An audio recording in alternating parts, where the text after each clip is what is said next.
Excellencies, ladies and gentlemen, welcome to the special UN Movement Society Conversation for a Real Compassion series. We have timed today's broadcast to coincide with the height of the international awards season. As the global community turns its attention to the highest achievements in cinematic storytelling, we are honored to go behind the lens of an Oscar-nominated film. I would like to extend a very special thank you to Arnold Kadash, the Consul General of the Czech Republic in Los Angeles, for his support to this event. The Czech Republic played a vital role in bringing the story to life through the co-production house Pink, and we are grateful for the consulate's support in highlighting this important cinematic achievement. We also wish to express our sincere gratitude for the vital role of the Danish film production house Made in Copenhagen in this international collaboration. Today, we are moving away from the headlines to focus on a more universal story, the role of education in a changing world. We are joined by director David Borenstein and co-director Pavel Talankin. While the film takes us to the remote hinterlands, its production was truly a mini-UN collaboration involving creative partners from all over the world. In the spirit of the UN International Day of Education, which took place earlier this year, our conversation will explore the human experience of teaching and the responsibility of the storyteller. Pasha, who served as the event coordinator in his school, documented a transition that speaks to educators everywhere. We are here to discuss the quiet dedication required to protect the integrity of a classroom and the fundamental rights of children to an education. Ultimately, this film reminds us that every child has the right to think, to learn, and to grow in a peaceful environment, ideals that sit at the heart of the UN.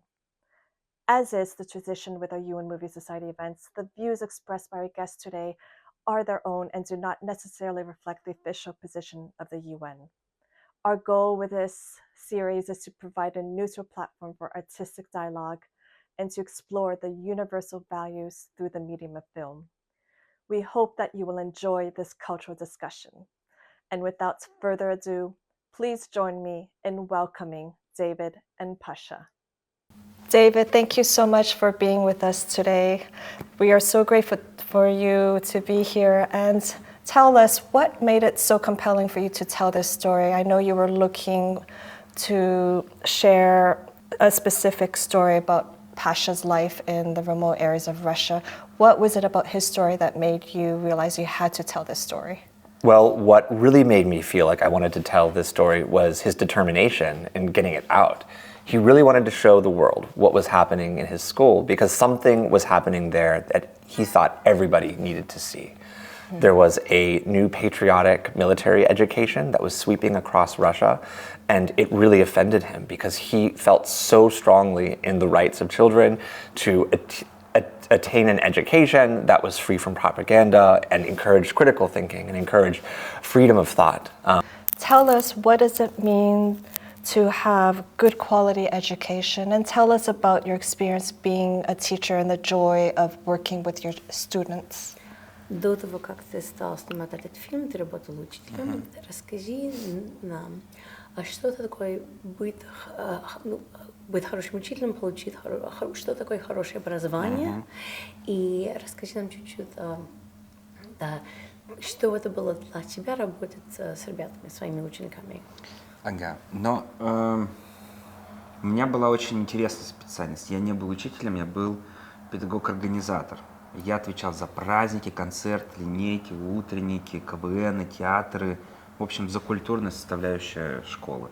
I had a really interesting job at the school. I wasn't technically a teacher, I was the events organizer, so that meant I was responsible for all of the cultural programs, the holidays, the festivals, the competitions, the variety shows, the trivia nights, everything that was in the whole cultural life of the school was my responsibility. Вот. И еще у меня был видеокружок, где дети учились снимать и монтировать. And I also had a kind of video circle where the students learned how to shoot video and how to edit. Да, это не это не обязательная школьная программа, это не входит в перечень обязательных предметов, которые школьники должны изучать. Это по желанию для It каждого. wasn't a required class, it was an elective. So the students wanted to be with you and Так. wanted to.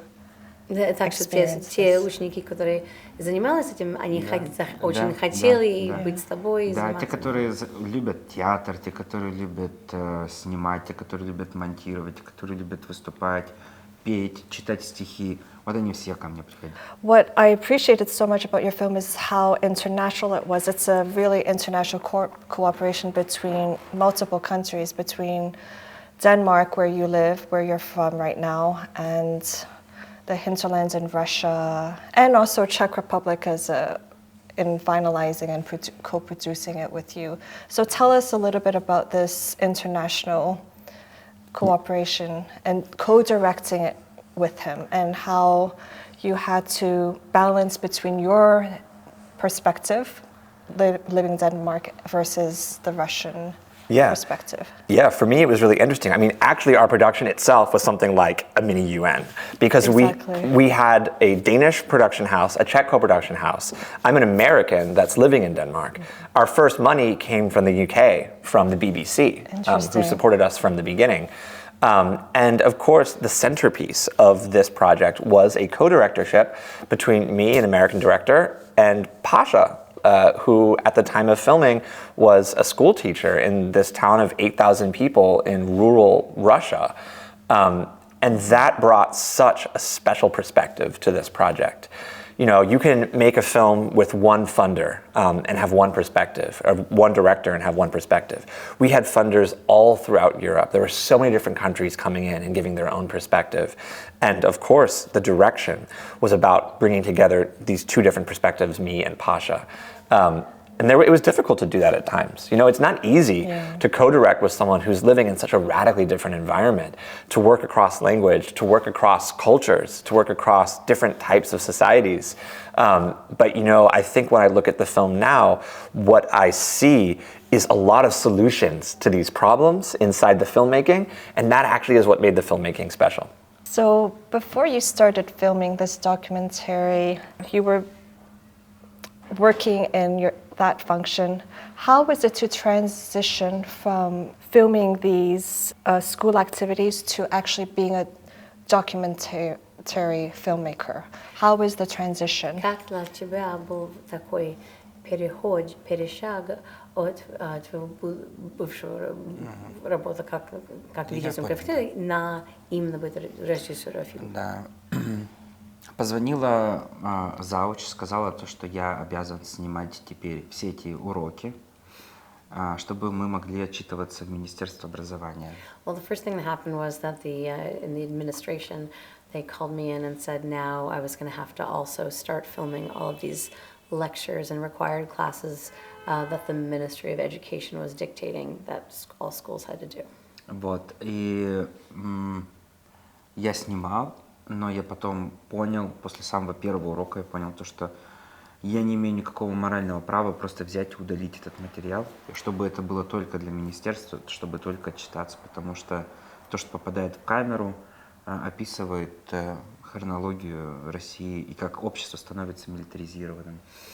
And I understood even after that very, very first class that I filmed that I didn't have the right, I didn't have the moral right to delete this footage after I uploaded it for the Ministry of Education, and that it couldn't just be to like check off that we had fulfilled our required obligation to do this for the government, that what I was witnessing was the militarization of our country, and this needed to be preserved and for people to see it. You have such great affection for your hometown. Tell us a little bit about your hometown, Karabakh, and what it means to you. Очевидно, в фильме «Насколько ты любишь свой родной город Карабах». Расскажите нам чуть-чуть больше про Карабах, для тех, кто не видел фильм. Ну, Карабаш – это маленький город промышленный, который занимается производством меди. Karabakh is a small industrial city that mainly does copper mining. Где все друг друга знают, где Лето очень жаркое, плюс 35, зима очень холодная, минус 40 градусов. And everyone knows everyone else. In the summer, it's very hot, plus 35 degrees centigrade. In the winter, it's very cold, minus 40 centigrade. Но такие сильные ветра, как у вас сегодня, у нас такого нет. But we don't have the kind of strong wind like you're having in New York here today. And what do you hope the international audience will learn about Karabakh that you won't hear in the daily news? Что ты хочешь, чтобы международные зрители узнают о Карабаше, которые они бы не знали от ежедневной новостей, посмотрев твой фильм? Да, собственно говоря, ничего. Мы когда делали этот фильм с Дэвидом, я ему говорю: Дэвид, а давай мы не будем говорить, что это Карабаш, потому что эта ситуация в школах с милитаризацией, она по всей стране одинакова. И нет такого, что она вот есть только в Карабаше, но ее нет, например, в Москве. Это по всей стране так. Сейчас я привожу, но все равно они бы что-нибудь о Карабаше зритель международный. He was saying that when they were filming it, he even in the beginning said to David, let's not even tell anyone that it's Karabakh because it's not like the situation is only happening in Karabakh. This is happening in schools all over the entire country, in the capital in Moscow, it's everywhere. So it really is kind of irrelevant where what we're saying is. Но с другой стороны, твое отношение какое-то дальше. Дэвид сказал: а что, давай расскажем такой интересный город. But David said, no, let's tell them about Karabakh. It's such an interesting city. And on that note, what's happening in this small town, Karabakh, applies to many other places in the world, not just in that country, but in many other countries as well. What, in terms of education and the universal theme of education, what do you hope the audience will take away regarding this theme? I think what's really important always to keep in mind when watching this film and thinking about what's happening all over the world. You know, I'm from Florida, where we've had some similar issues to what we're seeing right now in Russia. And what's important is to know that children have rights too. Exactly. They have the right to their own space. They have the right to rooms and places where they can be themselves and express themselves freely without fear. They have the right to attain an education.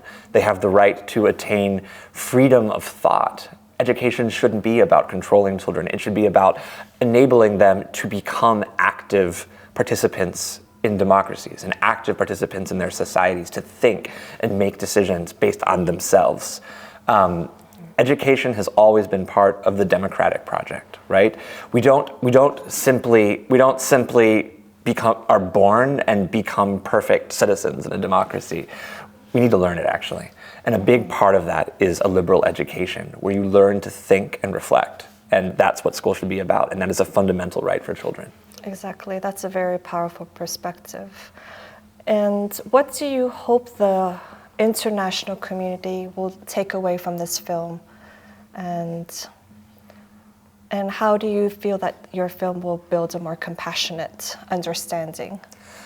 I think what this film shows is that our institutions can slip away from us very quickly if we don't take care of them. What we see in this film is Pasha's school changing very dramatically in a very short period of time, and not for the better. So our institutions, just like our children themselves, are something that we need to care for and always put in the work to make sure that we protect them, and they're institutions that we like and that help us and that help society rather than the other way around. Yeah. Thank you so much for creating and co-directing this film to really highlight that such a small, remote Russian hinterland, actually what's happening there it applies to every issue all around the world in terms of education and the rights of children. Thank you so much. What do you hope the world will learn from this film in terms of having compassion? Ну и, конечно, то, что происходит в школах, не только такого рода, не только и в России происходит, а в разных других местах по всему миру. И вопрос такой, что ты надеешься, что зритель международный узнают или решают, или как-то реагируют на какие-то Ну, то, что, послания. ну да, я понял вопрос. Да, то, что зрителю открываются глаза, и то, что зритель может проводить аналогии. Вы знаете, была такая очень интересная история Сейчас из я сначала. Будапешта. Okay, да, я скажу. So, like, well, what I really hope is that when an international audience sees the film, they'll be able to make an analogy to other places. And there was a really interesting story that just happened in Budapest. Да. Мы были на кинофестивале там, и на этот фильм стало приходить очень много народу, и организаторам пришлось добавить 6 дополнительных показов, чтобы люди смогли прийти посмотреть. So we were just at a festival in Hungary, in Budapest, and there were so many people who came to the film that the organizers had to add 6 more screenings to accommodate everybody that wanted to see it. И за 3 дня их посмотрело 1500 человек. And in 3 days, 1,500 people watched the film. Вот. Сам фестиваль маленький, кинотеатры там маленькие, но это очень большая цифра. И даже фестиваль закрылся, а показы «Мистер Никто против Путина» не продолжались. And the festival is a small festival. The movie theaters are small, but they had that many people. Even after the festival was over, they continued to show the film. Да, и после Q&A люди подходили и говорили: скажите, когда мы сможем посмотреть, когда мы сможем привести своих родных и близких, чтобы они это увидели тоже, потому что у нас в апреле выборы, и нам очень важно всем показать этот фильм. And after the screenings, people would come up to me and say, "Please tell us how we can show this to all of our friends and relatives, because we have an election coming up in April, and we need everybody to see this film before the election." Thank you so much for telling a story which applies not just to your town, but to the world. And it's really helping to create a more compassionate world. Thank you.